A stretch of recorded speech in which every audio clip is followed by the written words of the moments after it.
Hola, ¿qué tal, gente bonita que sigue a este canal de Sit Your Quality? Bienvenidos a un espacio más de Psicología con Palomitas. El día de hoy vamos a estar hablando de un tema muy interesante, pero antes que nada me presento. Mi nombre es Eric Moreno Hernández y el día de hoy contamos con la presencia de una persona a quien le voy a ceder la palabra para que se pueda presentar. Hola, bueno, yo soy Galilea Justo Silvestre, soy colega de Eric, estudié en el Complejo Regional Nororiental, igual perteneciente a la UAP, y pues es un gusto estar aquí. Perfecto, bienvenida. El día de hoy vamos a estar hablando del trastorno límite de la personalidad.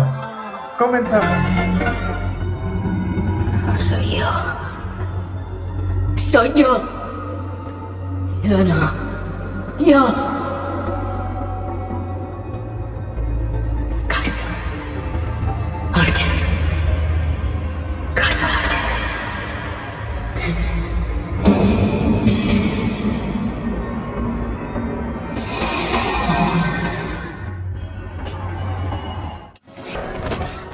How about that, folks? Kate. Hey! Blatant shit. Boy, good plan.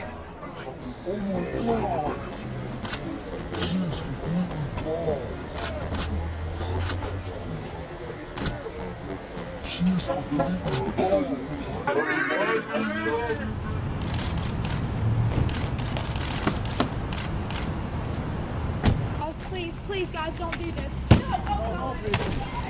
Fuck you! Fuck yourself! Porque lo único que hay entre tú y el motorista soy yo. Y está arañando la puerta. ¡Arañando la puerta! Si no me dices lo que quiero saber, lo dejaré salir. Every other secretary. Vaya, qué interesantes películas. Yo recuerdo cuando estas películas estaban en su mayor auge. Son muy interesantes, están muy padres. Gali, te pregunto, ¿notaste alguna conducta que te pareciera extraña en estos videos que acabamos de visualizar? Pues no, bueno, para mí no, son actores o estrellas y por lo general están haciendo ese tipo de cosas. Ok, ¿me creerías si te dijera que estas conductas están relacionadas con el trastorno límite de la personalidad? Mm, sí, pero tal vez no, porque pues son escenas, ¿no? Actuadas, entonces tal vez podría entrar como en una incógnita. Ok, muy bien. Pues dato curioso para todas las personas que nos están visualizando. Resulta ser que estos actores y actrices están diagnosticados con el trastorno límite de la personalidad. Sí, pues sí, ¿no? Tal vez, aunque parezca que están actuando, si están diagnosticados con este trastorno, puede que sea una forma en que ellos canalizan. Exactamente, entonces a lo largo de este video vamos a empezar a desarrollar algunas características del trastorno límite de la personalidad. Bueno, vamos a empezar a analizar los criterios que son representativos del trastorno límite de la personalidad. Gali, ¿qué puedes observar en esta imagen? Bueno, pues yo lo que observo en la imagen es que, por ejemplo, esta chica está como sonriendo, pero de repente como que empieza a transformarse, por así decirlo, esa sonrisa en algo que no se ve, ¿no? Que representaría uno de estos criterios del trastorno, que es pues la inestabilidad emocional. Ellos pueden tal vez representar en un momento una emoción y de repente como que pasar a otra o algo parecido. Ok, y entonces hay una marcada confusión con el tema de las emociones y todas las personas que de alguna forma se relacionan con personas con estos rasgos, pues puede complejizar la interacción, ya que no hay como una claridad en la comunicación porque se va distorsionando el significado de lo que nosotros pudiéramos ir mencionando. Sí, pues sí, estás en lo correcto, ¿no? Estas personas, por esta misma como inestabilidad emocional, tienen la necesidad de tener pues a otras personas con ellos, ¿no? Es como esta parte en que pues porque no son seguros con sus emociones y también llegan a incluso cuando se van estas personas significativas, pues tener actos impulsivos. Exactamente, cuando hablamos de que hay una confusión en las emociones, y yo creo que a muchos en algún momento les ha pasado el no saber identificar o reconocer qué me está sucediendo ante lo que me dijo el otro, ante lo que estoy viendo que el otro hace, pudiera también desencadenar una inestabilidad, un momento de confusión, un momento en el que pudiera yo estar sonriendo ante esa situación, pero dentro de mí pudiera estar sintiendo a lo mejor tristeza o a lo mejor enojo. La respuesta que nosotros pudiéramos dar ante situaciones de este tipo, pues pudieran ser muy interesantes. Al menos, como tú lo mencionas, en personas con TLP se van al extremo, ¿no? Algo que es muy característico es que pudieran reaccionar o con mucha alegría o con mucho enojo como una especie de rabieta. Y entonces pudiéramos hablar que viene un tema muy interesante de estereotipación, ¿no? O estereotipia hacia personas con estos rasgos porque comúnmente se les etiqueta, ¿no? Como personas que son muy berrinchudas o que hacen una rabieta que pareciera ser no tener sentido, cuando en el significado, por el mismo hecho de la confusión, pues sí implica o y sí denota un sentir, ¿no? O una intensidad del sentir de lo que se está, con lo que se está tratando en ese momento.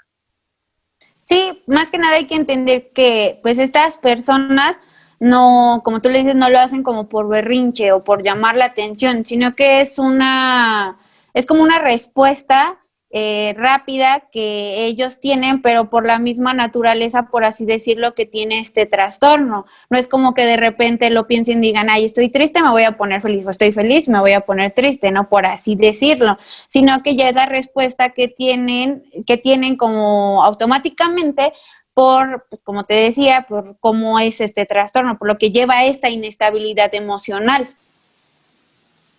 Ok, otro de los criterios interesantes que mantiene este trastorno tiene que ver con cambios repentinos en las emociones, como pudiera ser iniciar una emoción de alegría, pudiera desencadenarse una emoción de enojo, ¿no? Pero más allá del cambio repentino, conlleva una intensidad. Sí, exacto, como tú lo dices, ¿no? Una intensidad, y esta intensidad más que nada se le conoce dentro de este trastorno como impulsividad, ¿no? Que esa impulsividad pues nos lleva, o más bien los lleva, perdón, a expresar ira, como aquí podemos ver pues en la imagen. Están como estos dos polos de que está tranquilo hasta triste y de repente está como la ira, que es algo que puede desencadenar algún episodio de estrés o algo parecido, como por ejemplo con Britney Spears, ¿no? Veíamos que de repente empezó a golpear un carro, que se rapó, creo que todos o la mayoría supimos como de esto que pasó ella, más que nada de cuando se rapó. Puede ser ella un ejemplo en esta escena de cómo la ira puede verse representado cuando se tiene este trastorno.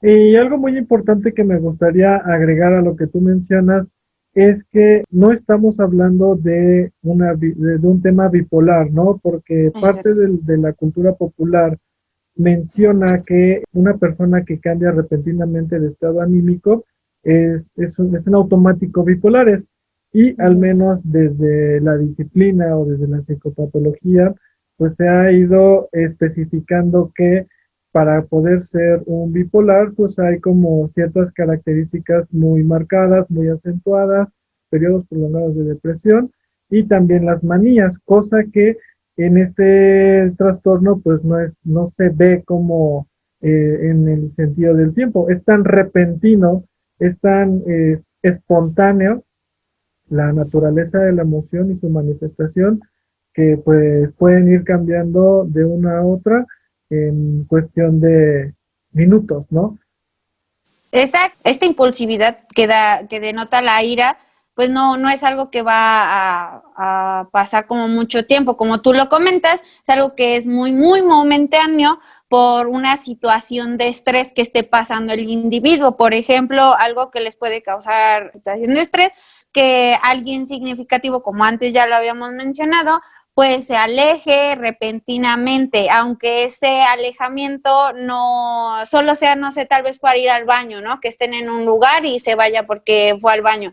Esta persona tiende a tener pensamientos por la misma inestabilidad emocional y esta impulsividad, tener pensamientos que puede decir, no, pues ya me dejó para siempre, tal vez. Suena para uno, puede sonar como muy chusco, pues muy raro, ¿no? Decir cómo piensas esto, pero es como esta parte de que este trastorno lleva a esos pensamientos y por eso se puede llegar a esta ira en donde puede empezar pues a ponerse un poco inestable en la situación en la que se encuentren y pues después incluso ellos de que ya hicieron, bueno, tuvieron como ese pequeño episodio de ira pueden sentir culpa y vergüenza, porque pues ellos también sienten que de alguna manera pues son malos e incluso esta parte de que tal vez pues se sientan mal por haber hecho eso, como que lo refuerza el que digan, no, pues es que yo no debería estar con esta persona, de seguro por eso me quiere dejar o cosas parecidas. Bueno, y ahora en esta imagen que estamos viendo, podemos darnos cuenta que estaríamos hablando de otra característica de este trastorno, que es la alteración de la identidad, ¿no? O de la autoimagen que tienen estas personas de sí mismas. Vemos a alguien que está, pues se podría decir que roto, porque estas personas podrían sentirse, o pueden, más bien se sienten como de esa manera, ¿no?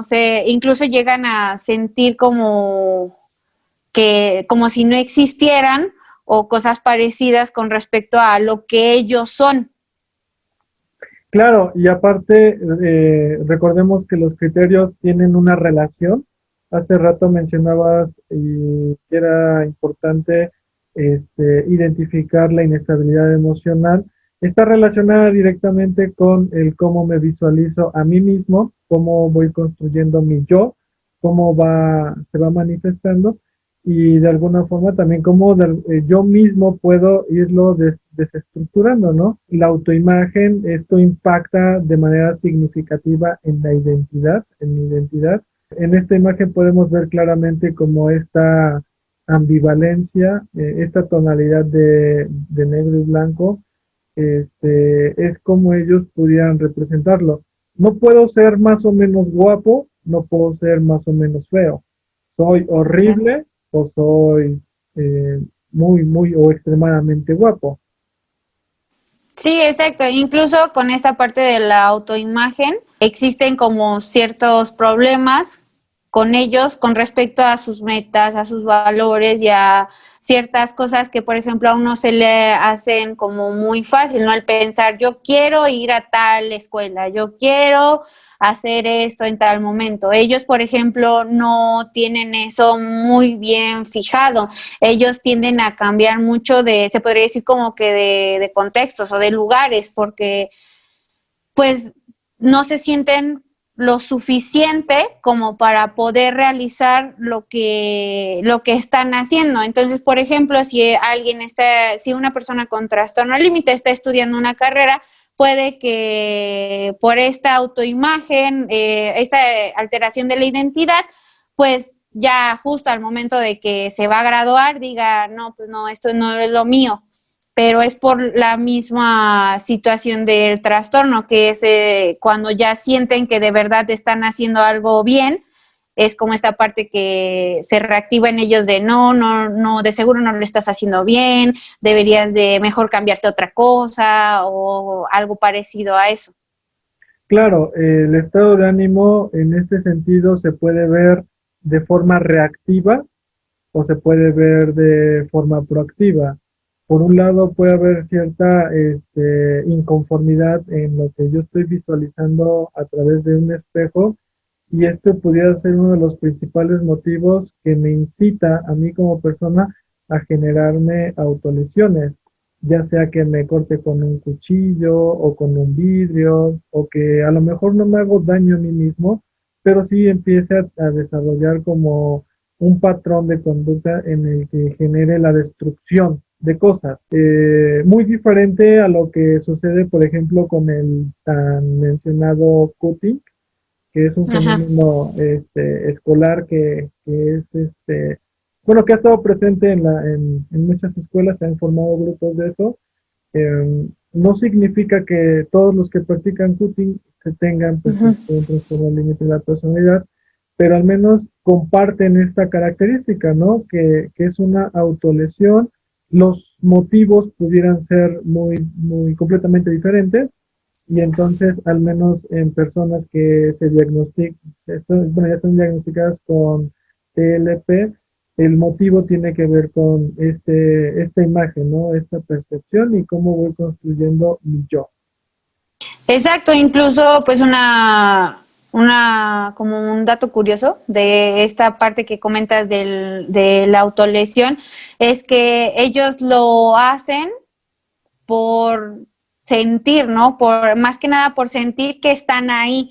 Esta sensación de cortarse les hace ver como, o los hace aterrizar como tal vez de alguna forma en su realidad de que sí existen, ¿no? Y es esta parte de que, bueno, si me duele es porque pues sí estoy aquí, entonces pues, ¿qué voy a hacer? O aquí estoy, o algo parecido. Pues, más que nada estos episodios de autolesiones o de pensamientos suicidas o el suicidio incluso, llegan cuando de verdad pasa algo muy significativo, ¿no? Que de verdad tal vez una persona que sea muy allegada a ellos, o sea, sí les haya dicho hasta aquí mi amistad contigo y nunca te quiero volver a ver y así, ¿no? O sea, entonces eso hace que pues esta persona pues de plano diga, ahora sí, ya tal vez diga, no, ya no son mis pensamientos, ahora sí ya me lo dijo verbalmente y ya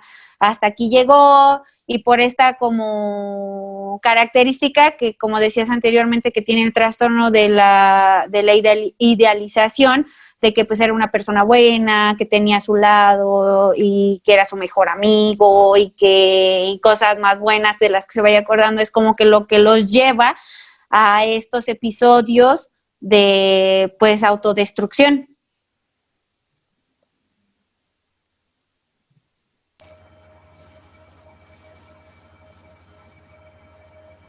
Otro punto muy importante que hay que mencionar es que hay la presencia de un vacío existencial, un vacío emocional, que de alguna forma se va relacionando con los anteriores criterios y que va limitando expectativas para la hora de realizar muchas de las tareas que en la vida cotidiana pues yo realizo, o de las que ya realicé como parte de la idealización. Viene rápidamente por este efecto la devaluación de lo que estoy haciendo, ¿no? Sí, justo como lo mencionas, ¿no? Empiezan a surgir esta parte de la idealización y la devaluación por ese vacío, ¿no?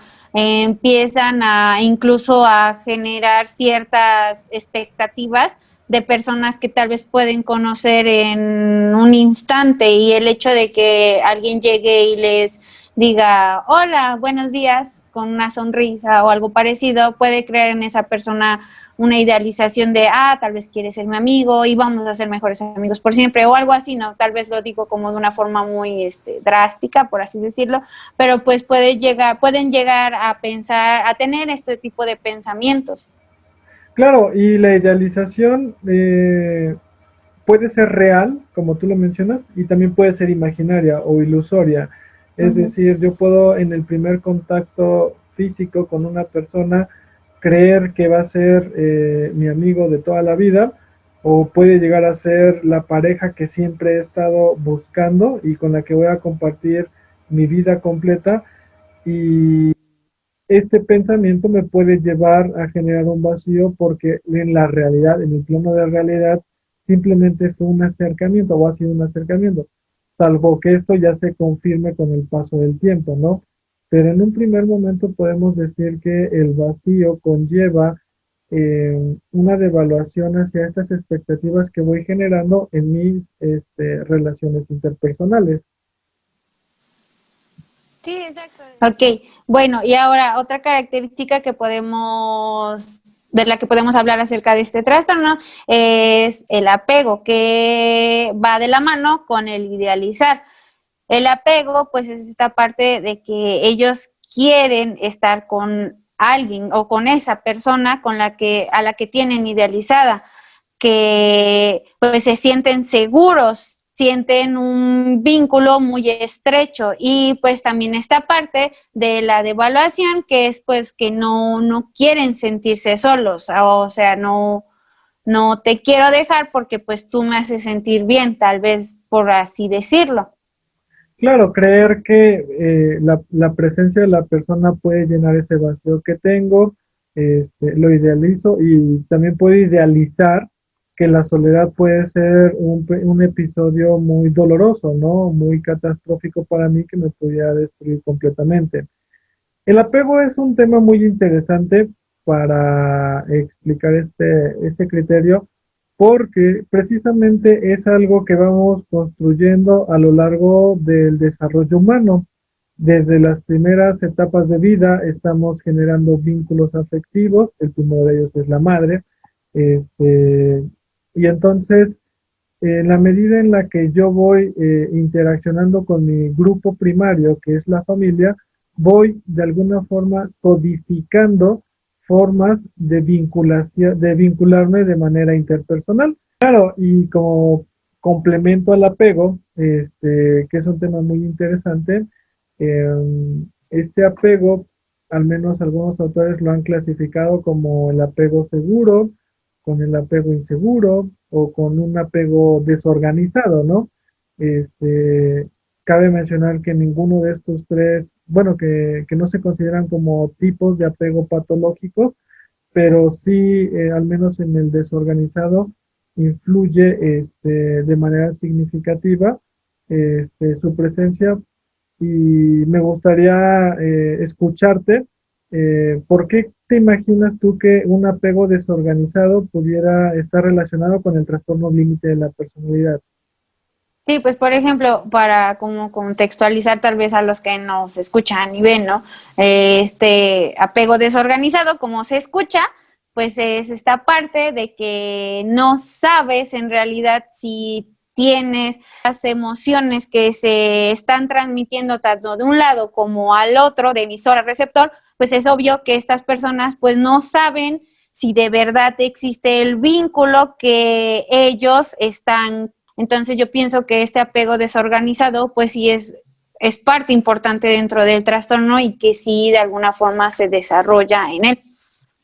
Ajá, exactamente. La desorganización tiene que ver con la forma en la que yo interpreto la respuesta que voy a dar. Por eso, nuevamente retomamos la etiqueta del berrinche. No es que sean berrinchudos, es que para ellos en su interpretación hay una forma literal o intensa, más bien, más que literal, intensa de entender lo que está sucediendo y la forma de reaccionar ante este estímulo, pues puede conllevar también un cierto grado de intensidad emocional. Sí, exacto. Entonces pues sí, ya es como donde empiezan a sacar sus emociones, se podría decir, en esta parte de lo que hablábamos anteriormente, de un polo a otro, ¿no? Que de repente están bien y de repente están mal. Entonces ahí es donde vemos como la inestabilidad que anteriormente ya habíamos hablado. Bueno, y ahora que ya hablamos de todas estas características del que conlleva el trastorno límite de la personalidad, algo que también es muy importante es que si, por ejemplo, tú te sentiste identificado tal vez con una o dos, o pensaste en alguien cuando estuvimos hablando de alguna, es importante pues no autodiagnosticarnos o diagnosticar, perdón, a alguien más. ¿Por qué? Porque esto nos puede llevar a un tratamiento que no es el adecuado. Lo que es importante cuando llegamos a observar todas o la mayor características que anteriormente mencionamos, es pues acudir con un especialista, ya sea médico, psiquiatra, psicólogo o en su preferencia pues los tres, ya que son profesionistas de la salud y la salud mental.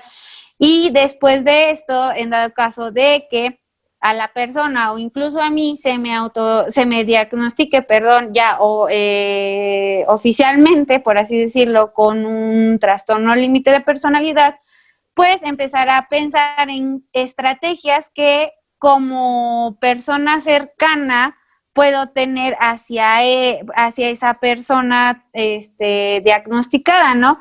Si es mi familiar o si es mi amigo, algo que consideramos que es importante es, pues, en primera, tener como esta parte de extrema tolerancia, porque como anteriormente lo mencionamos, ¿no? Estas personas son inestables emocionalmente, de repente tienden a actuar de formas que a nosotros se nos hacen pues muy extrañas o se nos harían muy extrañas. Por lo cual, si sabemos que está pasando por esto, hay que ponernos un poco en su zapato, ¿no? Es decir, tener un poco de empatía con ellos también. Y a empatía no nos referimos como también a esta parte de pues sentirnos mal por ellos tal vez de alguna forma, sino al entender por lo que están pasando y de esta forma, pues también no estereotiparlo. ¿A qué nos referimos con no estereotipar? Al no etiquetar, al que no porque ya mi amigo o mi familiar tiene un TLP, signifique que lo voy a tratar diferente, ¿no? Que lo voy a tratar con pinzas o que incluso ya no lo voy a tratar.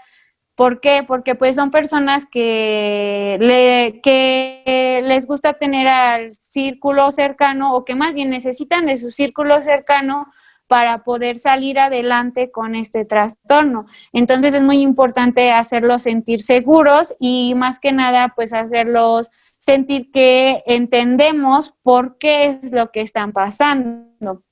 Y algo que también es muy importante para que igual ellos no lo confundan con esta parte de idealizarlos o de evaluarlos, es poner límites. Poner límites nos referimos a que sean límites considerables, es decir, a que si, por ejemplo, soy tu amigo, o sea, desde un principio dejarle en claro que, pues sí, voy a estar para ti, pero no voy a estar a las 3 de la mañana cuando de repente te acordaste de mí porque viste algo y quieres verme en ese momento. Entonces sería como esta parte de hacerles ver que sí vas a estar ahí, pero no siempre, sino que cuando esté en tus capacidades y de esa forma como que llegar a una negociación y no se den como esta parte de llegar a una situación de estrés que conlleve a un episodio de impulsividad y por ende a la ira o la frustración. Exactamente. Espero que les haya gustado este video. Nos gustaría leer tu opinión del tema de hoy en el espacio de comentarios. Regálanos un pulgar arriba. No nos podemos despedir sin antes escuchar las palabras que nuestra compañera Galilea tiene para todos ustedes. Adelante. Bueno, pues muchas gracias, Eric. En primera, creo que es importante que todos analicemos que este trastorno no limita a las personas que lo tienen. Entonces hay que tomar en cuenta que, por ejemplo, cuando se hablaba anteriormente de los actores o de las actrices y eso, pues han sabido salir adelante con ¿no? Entonces hay que tomar en cuenta que también se podría decir que aunque no estemos dentro de esa esfera, pues nosotros también, o las personas que tienen ese trastorno pueden salir adelante, claro, con el apoyo de su círculo social, que pues somos los amigos y somos los familiares. Entonces hay que tener muy en cuenta como esos puntos para poder apoyar a estas personas. Y de igual manera, les recomiendo, hay una película que se llama Inocencia Interrumpida, que incluso aborda este tema del trastorno límite de la personalidad. Está basada en las memorias de Susanna Keisen y ella es quien pues relata cómo es que comienza a tener cuando empieza su adolescencia estos síntomas de que anteriormente ya les hablamos y cómo es que llega al diagnóstico o la diagnostican y empieza a desarrollar como esta parte de conocer el trastorno y saberlo abordar. Entonces siento que sí sería de mucha ayuda para ustedes e igualmente pues de psicología con palomitas para echarse sus palomitas de refresco, tal vez ahorita un dominguito. Exactamente. Bueno, pues muchas gracias, Gali. Un saludo para todas las personas que me encontré allá en el complejo universitario. Seguramente van a estar viendo este video. Esperemos que lo estén viendo. Lo estén viendo y igual esperemos que en algún momento puedan formar parte de algún proyecto, ¿vale? No nos podemos despedir tampoco sin antes dar como la información del Centro de Intervención Psicológica. Entonces te recuerdo nuestras redes sociales. En Facebook nos puedes encontrar como Centro de Intervención Psicológica Yolcuali. Nuestro correo es cip.yolcuali@gmail.com o nuestros números de WhatsApp 22 27 73 17 39 o 22 24 27 50 97. Sin más que comentar, nos vemos pronto. Chao, chao.